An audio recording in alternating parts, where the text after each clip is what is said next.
What's up, everybody? Welcome back to this week's episode of Just Chris Podcast. I'm your host, Christopher Carter. You're probably curious, Chris, it's been a month since you've uploaded an episode. It has been a month. We've had a crazy month, which I can't wait to get into. Before we do that, if you have not done yet so already, subscribe to the podcast on Apple Podcasts and Spotify. If you're watching this on YouTube, click the subscribe button and maybe the bell for notifications, just so you'll be reminded every time I upload a new episode, which hopefully we're not going to take another month off, but I do have receipts to back this up, why I haven't been on the mic. And I guess we can go back to mid-October, the week that I posted my most recent episode about Fat Bear Week. If you haven't listened to that, definitely a good episode, definitely something you should familiarize yourself with when it comes to Fat Bear Week next year. But that weekend, I actually went out to Greenville, South Carolina to see George, who we've had multiple times on the podcast. At this point, he's the most appeared guest, and I'm working on editing that episode from that weekend. When I had left Greenville to go home, I picked up a new computer monitor to match my previous one because I have had dual monitors for a while. They weren't matching monitors, so now we're strapped up with two matching 32-inch monitors. I picked that up on the way home from Greenville. Super stoked to get home, get it all set up. And then I got home. We set it all up. We did the wire management and everything. We plugged it into the graphics card, turned the computer on. Nothing. Okay, let me turn the computer off and let me try this again. Nothing. Cable's not connected was the message I was getting on my computer. Okay, something's going on here. I couldn't figure it out. And so after a lot of Googling and reaching out to people, I came to the conclusion that my graphics card was dead. My graphics card was shot. This was the week, or it was the Sunday that I had got home from Greenville, South Carolina, where I'd come home with the goal in mind to edit me and George's episode to finish the video for Fat Bear Week. And we didn't get that opportunity. So went a couple days without a computer, trying to figure out what I was going to do. And within that time period of deciding how I'm going to go about getting another graphics card, I made a pretty last minute decision. I was going to go to Europe for 10 days. Now, who books a flight to Europe for 10 days last minute? You're speaking to them, or you're listening to them. So I booked a trip to Barcelona, where I would then go for a few days. I'd go to Madrid, and then I would go to Salamanca. And I was going to put the graphics card to the side. This is a problem for another day. This is a problem for when I get back home. And I did exactly that. The day came to leave to go to the airport to fly out. And prior to this, it didn't really kick in yet. I didn't realize, okay, I'm leaving the country for 10 days until that night when I was finishing everything up, packing wise, and just making sure I had everything, passport, money, all of that. And I get to the airport and I'm like, okay, this is real. I'm actually going to Barcelona right now. And my flight flew out of Raleigh to Newark, and that flight went extremely well. And I was like, okay, smooth sailing. We're going to get to Barcelona Friday morning, have the full day to spend. Unfortunately, that wasn't the case when I got to Newark.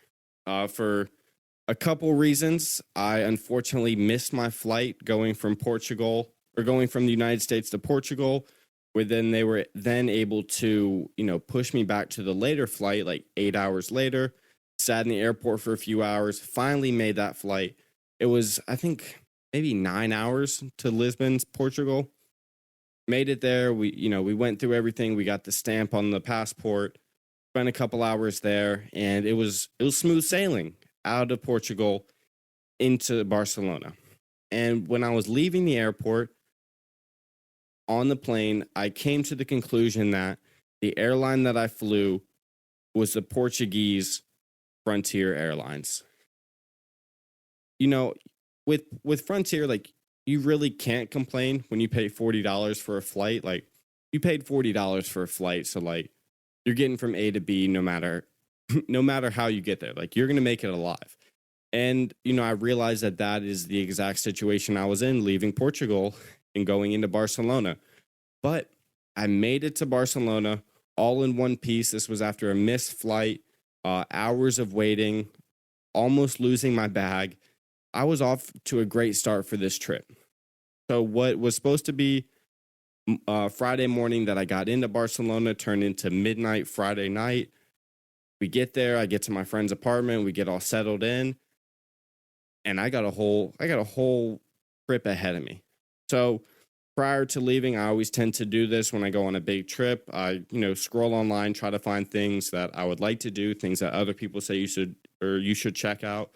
So I did that, and then when I got to Barcelona, I kind of went back through that list, double checked it, a- added a couple things, deleted a couple things, and let me say, Barcelona is beautiful. My gosh, Barcelona is beautiful.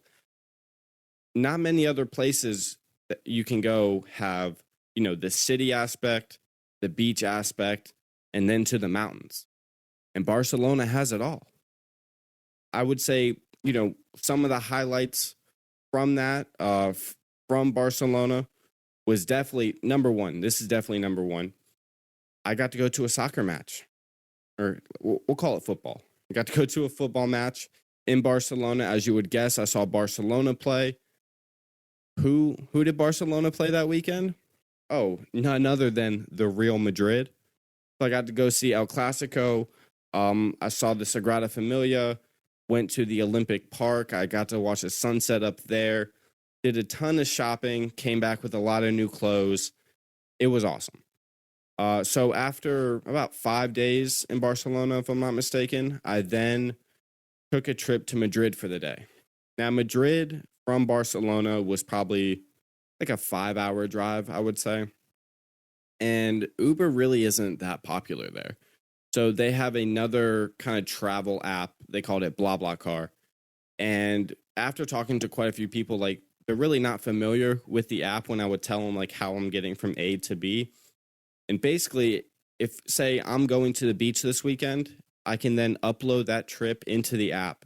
And then if other people nearby are like, "Oh, I want to go to this beach or I want to go to the beach this weekend as well," they can then pay to ride along with me. So there were a ton of options throughout the day of when I could leave, when I could arrive, where I'd be dropped off, where I'd be picked up. So it was definitely very interactive when it came to choosing. And I left Wednesday morning at 6 a.m. I left Barcelona at 6 a.m. Definitely sad to leave the city. I did not think I would be coming back to the city. I thought I'd be flying out of Madrid, which I'll get to that. But it was a tough trip. It was tough to leave, and I then got to the car. I met him outside the subway station. I was riding with two other people and then the driver, and it was, I believe, like a 5-hour drive. We had a 5-hour drive starting at 6 a.m. and then we got to Madrid. We had a couple stops in between where we would drop some people off, we would pick some people up, but we made it in one piece. Fortunately for me, when it came to riding in these cars, how they described me was muy grande, very big. So I was able to get the front seat every single time I got in the car. I was able to kind of scoot the seat back, relax a little bit. We made it to Madrid that day. And when I was dropped off, my phone was having problems. Now, prior to leaving, I tried to set up an international plan to where I could, basically use my phone outside of the country, and it didn't work. For some reason, like I wasn't able to utilize the internet. Calls barely went through. Texts, no, out of the question. Definitely not possible. So I had to make the decision that I had to get a SIM card when I was in Spain. I thought, it'd be a pretty tough process to do this, but honestly, it was as simple as walking into like a technology, like a phone store, letting them know what I needed, and it was right then and there that I got the SIM card. We took out the old one, put in the new one, and my phone's working like a charm. But when I was leaving for Madrid, the SIM card wasn't working. Something was up with it. I still had to go through and set up a couple things within the phone to get it squared away, because majority of the time I was only using my phone when I was on Wi-Fi. So I'm now outside of Wi-Fi, no access to it for a full day. I had to get it straightened out. And when I got dropped off in Madrid, it still wasn't straightened out at that point. And the only time I went to kind of like a chain restaurant was there. I went to a Starbucks. Now I didn't want to settle to go to a Starbucks because there were plenty of other places nearby to go get coffee, get a nice little quick snack. But I needed to know that I would have internet so I could set this up, so I could make it to my next car, so I could make it to Salamanca and back. And the end goal with Madrid was I would switch my flight to fly out of Madrid rather than Barcelona. Talked to the airlines and everything, and they told me that they'd give me an email with all the information that I needed, confirming whether or not I could switch this flight. So I was banking on being able to fly out of Madrid at the end of the week. Unfortunately, that was not the case. So we leave Madrid. I take a taxi to meet my next driver, and I meet him outside of a subway station again. I think this is like the default pickup outside of subway stops.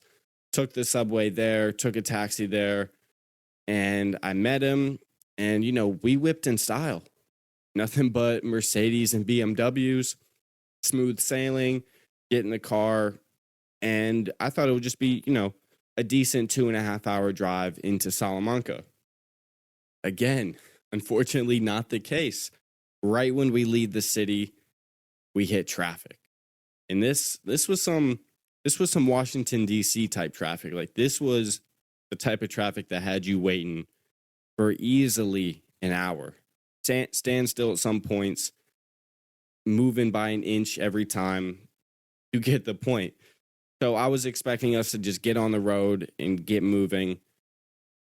No, no. So 2.5 hours turned to 3.5, but we made it. And one thing that I was, incredibly surprised by was when leaving Madrid, you're greeted with this huge mountain range. And right when I saw it, I was like, okay, this looks incredibly familiar. Like, I've seen this before. There's no way this is like just deja vu. And I thought about it and I was like, okay, this mountain range leaving a city definitely looked like when you were leaving Denver to go towards Boulder or go towards Centennial, any of that. I was like, okay, I've definitely seen this view. And, it's been about a year and a half since I'd seen that view, and, kind of be refreshed with it was definitely a good feeling. Definitely took me back to America.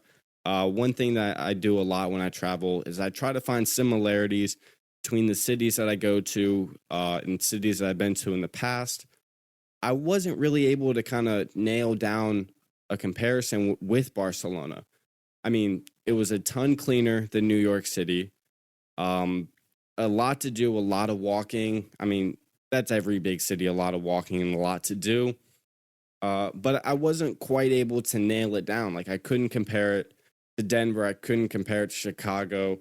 I would say it was just like a thing within itself. It was tough. And then Madrid, again, with Madrid, like, I found some similarities, but I couldn't really nail it down like I've been able to in the past with cities in America. Anyways, so we're leaving Madrid, beautiful mountain range, and I had no idea about this going into it, but we were going to drive through the mountains to get to Salamanca. And it's not just like the rolling hills like you see in West Virginia, you see in Virginia, parts of North Carolina. Like, no, no, no. These are mountains. These reminded me of the Rocky Mountains a little bit. And we went through everything from high elevation, low elevation at some points. We passed through a ton of farmland. And I was shocked. It's not that I didn't know, like, I just wasn't aware that, Spain had this type of landscape. It was definitely good to see a ton of John Deere tractors driving along the road. Definitely took me back. A lot of farm animals, a lot of cattle. We came across a sheep farm, and it was just filled with, man, take me back to animal science. I cannot remember the name of baby sheep. They have a term for them. Like, everything has a term for them. But I was definitely impressed with all the farmland. Definitely impressed with the John Deere tractors. Definitely impressed with the mountains. And we make it to Salamanca all in one piece. Again, I mean, overall, definitely great drivers. so so far with BlaBlaCar. And I spent a few days in Salamanca. And one thing that is kind of crazy to me is some of these cities in Spain are older than the United States. So some of these cities have been around for hundreds and hundreds and hundreds of years. Some of these cathedrals and everything. And it's kind of hard to fathom, like, okay, these people have been doing it for a very long time. And it was so impressive to see all the work that was put into these cathedrals, especially, like, for example, the Sagrada Familia, because the detail that was carved into the cathedral is unreal. Like, I can't even like begin to describe the challenges that they must have faced to do this. uh but I mean, it was unreal. And also, another thing with the Sagrada Familia, they're currently working on it. You know, what had started in the early 1800s was then declared to be finished in, or early 1900s, declared to be finished by 2010. They're still adding to it. They're still improving on it, which was crazy to me because, again, something like this old and they're still working on it. I don't know when it's going to be done, but when it does complete, I got to go back and see it, because then we're able to access more parts. We're able to, like, go upstairs to the Sagrada Familia, check out other things. I'm looking forward to it. While I was in Salamanca, I definitely took advantage of the shopping. They had a lot of stores that I went to in Barcelona, but this was my last leg of the trip, and I was like, okay, we got to go above and beyond. Like, we really got to take advantage of being in Spain. And we did that. And then I got the email about me flying out of Madrid. And what I had definitely banked on doing this, I'd already set up the BlaBlaCar to do so, to fly me or to drive me just into Madrid. Nothing after that. That wasn't the case. The email said that Swiss Airlines was unable to complete this, therefore meaning that I was going to be flying out of Barcelona. Okay. I only have a car booked to Madrid. How am I going to get to Madrid to Barcelona in time to make my flight, which was leaving Saturday morning at about 8 a.m., if I'm not mistaken? I had to figure it out, because the one time that there wasn't a trip available through BlaBlaCar was this time, was the time that I needed there to be. So I had to find another alternative. I looked at flights from Madrid into Barcelona, and I don't know, I really couldn't count on me making it in time, as compared to, like, what was listed on the websites for these flights. So I was like, okay, we gotta find another route, because, like I said earlier, it was about a 5-hour drive from Barcelona to Madrid. What am I gonna do? And I'm thinking about it, I'm going through it. I was like, you know what, we're gonna book a train. We're gonna take a train, and this wasn't just any type of train. This was one of those, what do we call them, bullet trains? And this thing moved. Oh my God, this thing moved. Speaking of moving, though, when I left Salamanca, my BlaBlaCar driver, you know, the trip started off great. Definitely an easy ride so far, going through Salamanca and kind of leaving the city. The moment we hit the highway, though, it was game on for the driver. You know, what I was used to was just driving by the speed limit, following the rules of the road, going to Madrid, going to Salamanca. With my driver this time, it wasn't the case. We hit the road and we're cranking out 170, 180 kilometers per hour. Okay, Chris, what? 170, 180, subtract this, carry the one, doing the math here. Going about 110 miles per hour the whole way to Madrid, the whole way. And, you know, I would be okay with this if it wasn't raining, but, you know, with rain coming, no problem for the driver. Let's put it on cruise and let's get through the roads, flying through the rain with puddles on the road. And I'm sitting in the seat trying to hold my composure, like trying to just play it cool. It's like, I didn't want to freak out. I want to be like, Pardona, can you slow down a little bit? Because, it was a cheap ride. So I was like, we're going to get there in one piece, and that's all that matters. And then we start going through the mountains. We start going through some fog. And this is when, like, I'm like kind of white knuckling it, trying to hold it together. I'm like, I really hope we make this in one piece. We get to Madrid, and it's still like the whole trip there, pouring rain. And so when I get dropped off in Madrid, I got to walk to a train station in the rain. And this wasn't just like, just some sprinkles, maybe like, a pleasant rainfall. No. Like these were some fat raindrops, tons of puddles I was stepping over in the road, trying to get through the crosswalks, make it into the train station or pretty much like the subway station, to then get to the actual train station. My card's not working. Okay. Let's just go up and ask the lady kind of that's sitting at the gate for the subway. She can help me out. She wasn't able to. There was definitely a barrier when it came to the language. And I was like, okay, whatever. Like, not whatever, but like I had to then be like, okay, we just got to buy a new card. We have to buy a new subway card. I can't bank on the one that I previously used when I first got to Madrid a few days prior to that. Did that. We make it to the train station, get on the train. And this thing, like, I was talking about going fast in the blah blah car, 180 kilometers per hour. No. This train was moving. We were going about 300 kilometers per hour. And this was like one of my first real trips on a train. So like I didn't really know what to expect coming into it. This wasn't the average Amtrak that we take. So get on the train, get settled in. Fortunately, like there was Wi-Fi on board and outlets near our seats. It was definitely a comfortable ride. Like going 300 kilometers per hour, like I thought would be like head in the back of the seat, but no, like you were able to get up, walk around, stand. There was a bar on the train. You were given food. It was pretty dope. It was pretty cool. And then I thought my world had just ended at one point in the train ride. I'm having problems getting my phone to connect to the Wi-Fi. I'm like, okay, let's restart my phone. Let's try to start this over and get squared away. I restart my phone, it turns on, and then I'm instructed to enter the SIM card pin. SIM card pin, like the guy in the store didn't tell me anything about this SIM card. Like he just put it in, I paid for it, gave me very little instructions. Like I was told like it was good to go. I'm like, oh no, the SIM card doesn't work. I have to figure out by the time I get off this train how to make this thing work because I needed the internet.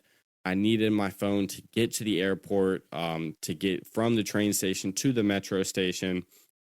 And this is like the point where like my heart drops and I'm starting to get super hot because I feel like I'm kind of SOL at this point. Like, what am I going to do?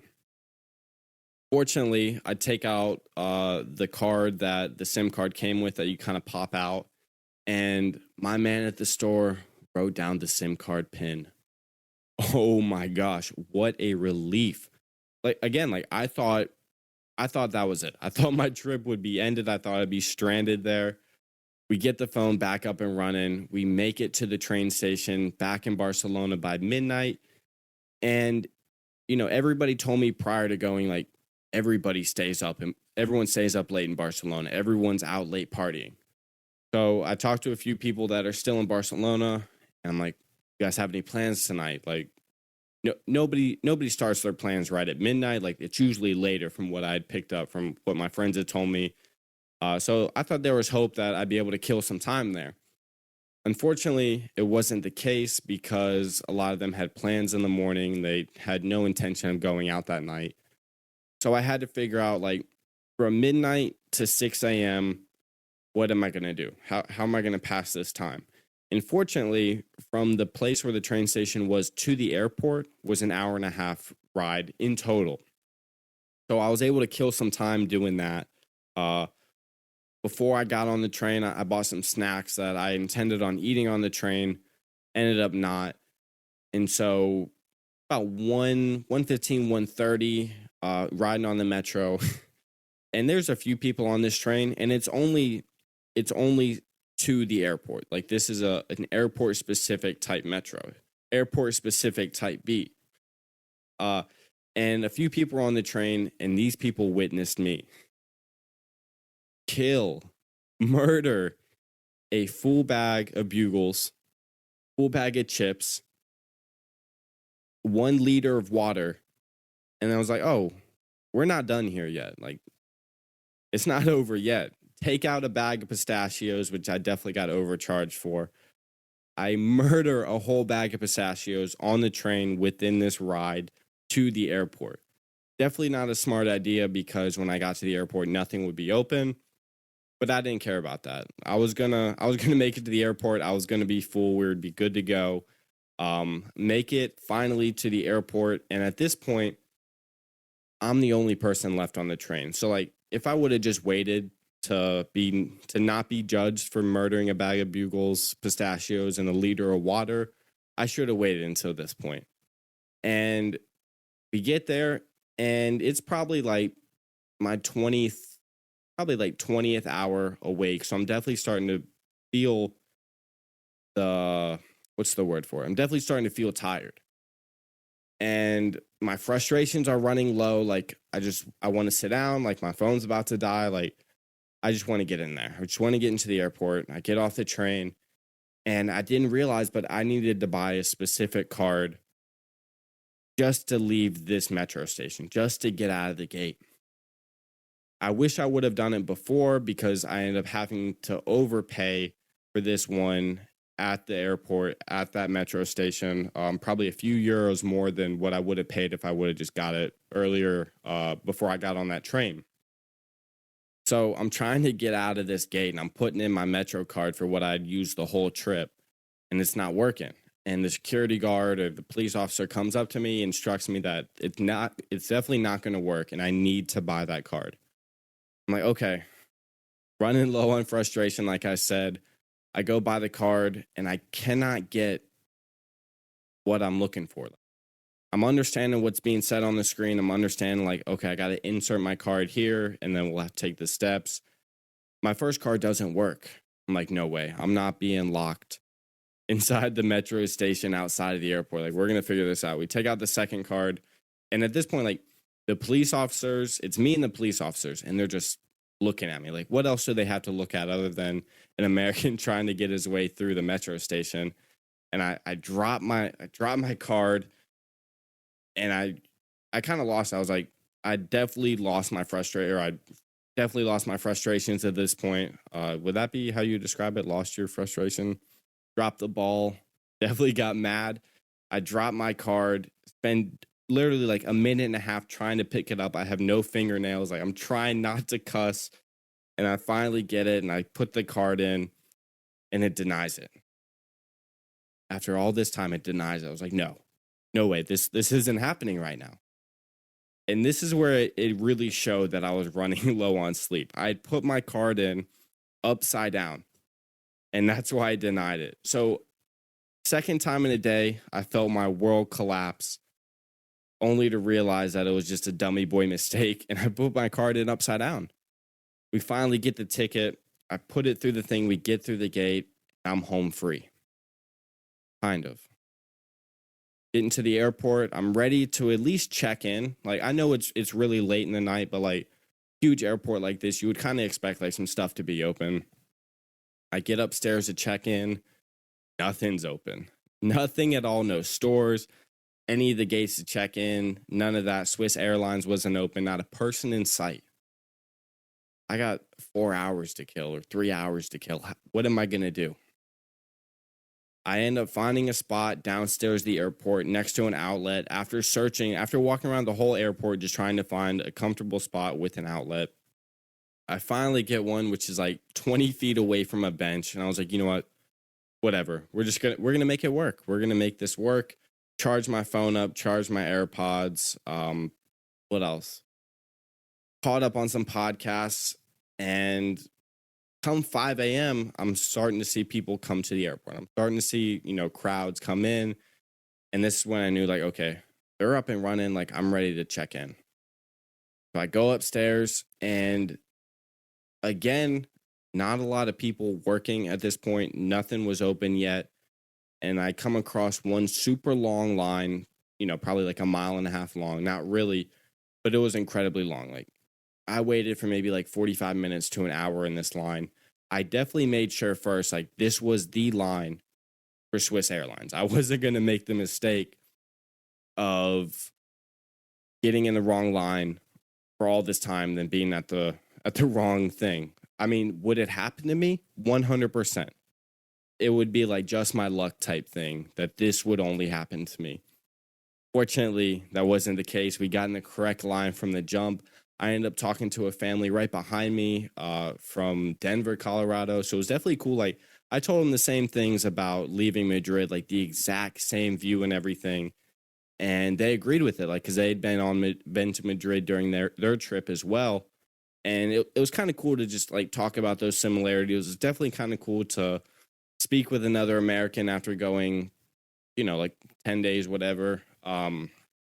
They were taking Swiss Airlines to fly into Hungary as opposed to what I was doing, where my flight would fly into Switzerland and then into Chicago O'Hare.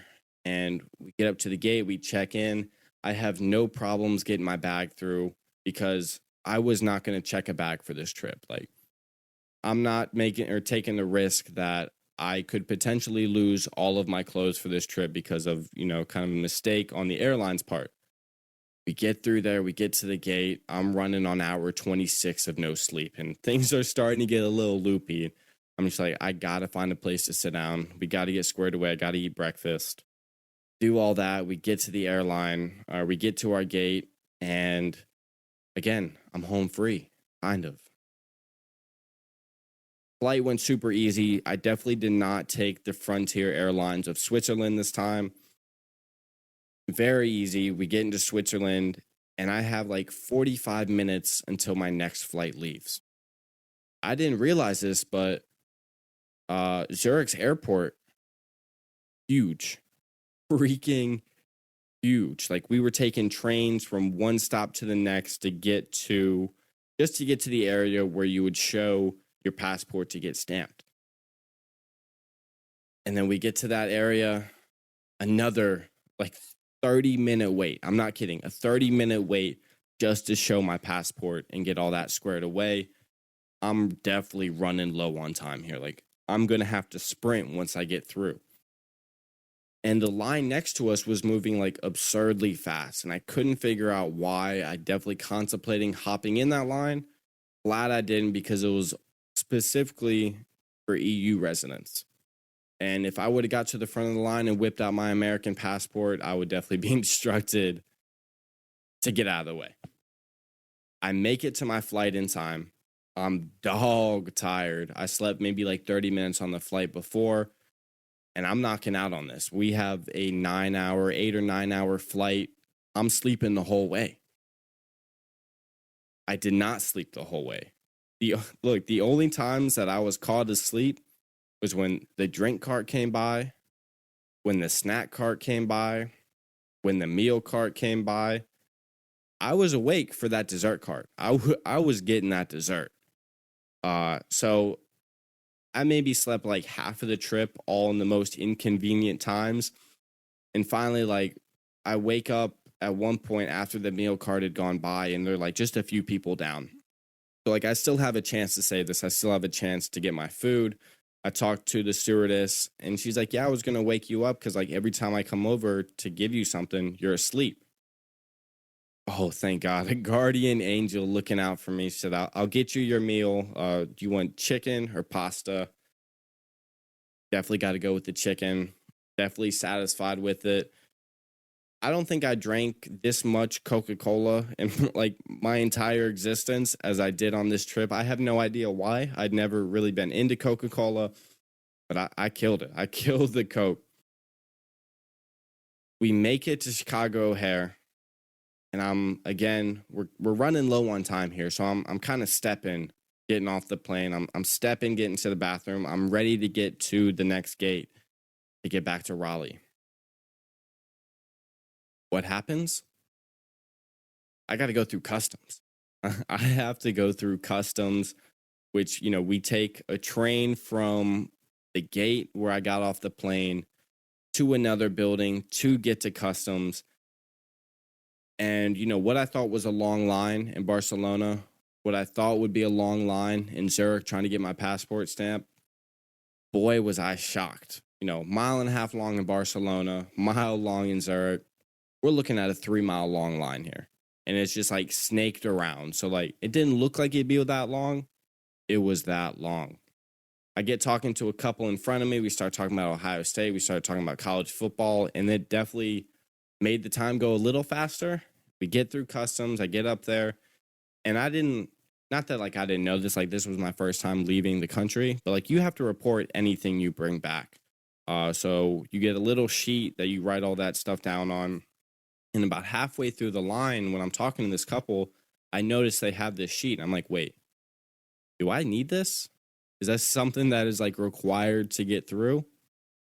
Yep, sure was. And I tell the guy, I'm like, dang, like, what am I going to do? What's the worst that could happen? I just get up there and I don't have it. Fortunately, like lucky me, when we get to like one of the turns on that snake to get through the customs, there's another lady that's working for customs, supplies me with the paper. I have a pen on me handy. We knock it out. I get through it. And then we have to go through security again. Just to get out of customs. Like, okay, that's okay. Like, I'll just put my bag through. Like, we're going to get through it. I'm looking at my clock and time's dwindling down. I have to, like, I'm ready to make this flight. I'm ready to get back to Raleigh. And right when we leave that area, I'm greeted with another line. A line to take us from one building to the next, which would be where I left from, where my gate was for United.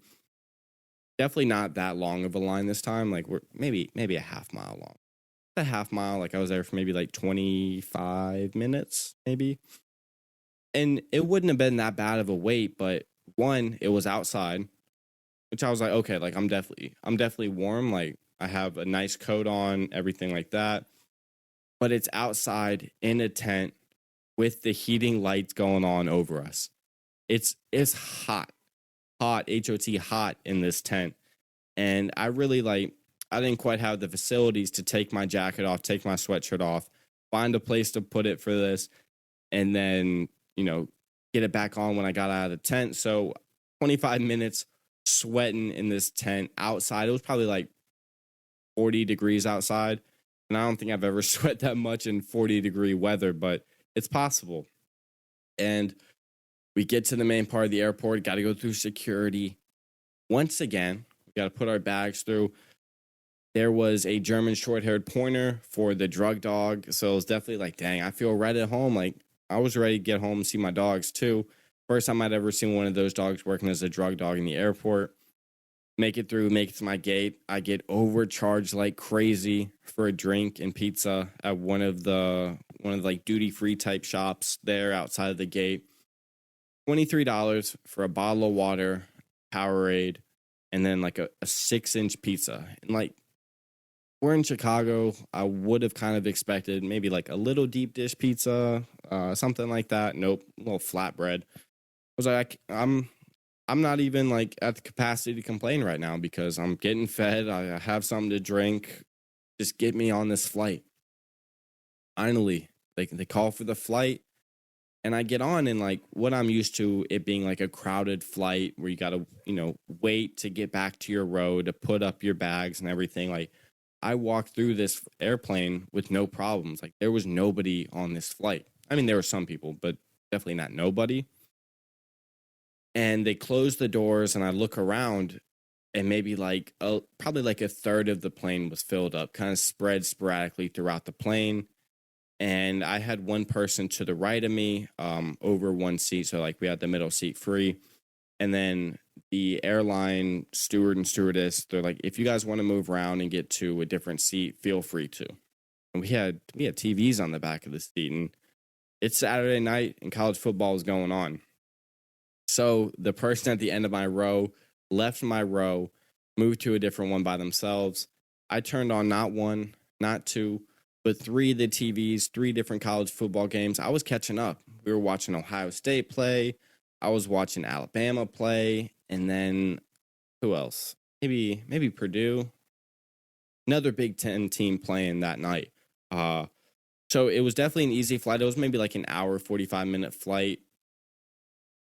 And then we're home free. We're back, baby. We're back in business. We're back in Raleigh. Oh my God, was I dog tired when I got picked up. And I knew that I would have trouble adjusting to the time change because it was a 6-hour time difference. And so I was like, I can't go to bed right now because it's just going to mess everything up. Let's make plans and let's go out on Saturday night. Like, let's do something so I can at least try to get back on schedule. The next day, I wake up normal time, take a nap in the day on Sunday, like what I would usually do on a Sunday, and we're caught back up.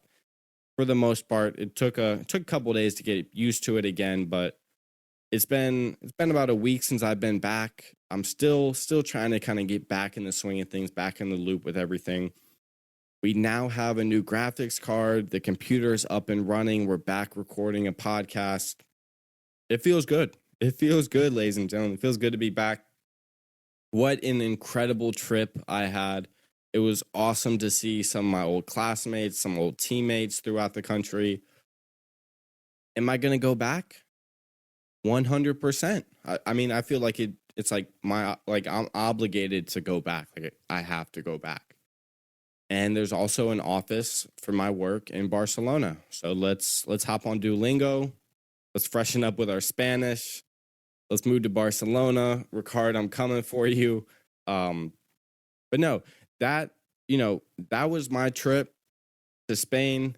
That was why I haven't been on the podcast for a while.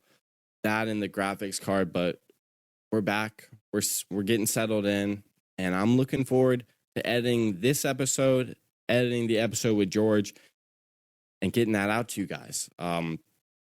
Not ready to take any big steps yet with kind of continuing on progressing the podcast forward. But once I kind of get back comfortable where I was before I left, like then we're gonna hop back on it. Then we're gonna take some steps forward. But until then, guys, I hope you enjoyed my year anniversary of podcasting. It's been 1 year and 39 episodes. It could be 40 if I get this episode with George out in time, but you never know. But still, 1 year. So if you've listened since episode 1, shout out to you for real. You hopped on halfway through. You hopped on around episode 30, episode 35 maybe. Like, we got more to come. I hope that my little break didn't discourage you, didn't make you think that we're done podcasting. No, sir. No, sir, we are not. If you have any questions, you're curious about more details regarding my trip, maybe the food that I ate, maybe you want to see some of the photos that I took, maybe you want to see some videos, maybe you're going to Spain soon, like, hey, I could use a couple tips. Not that I'm qualified to give any, but hey, reach out to me, justchrispodcast@gmail.com. Best way to contact me, best way to get a hold of me. Guys, thanks so much for listening. Thanks so much for being here for the past year. It's been an incredible journey, and I'm looking forward to another year.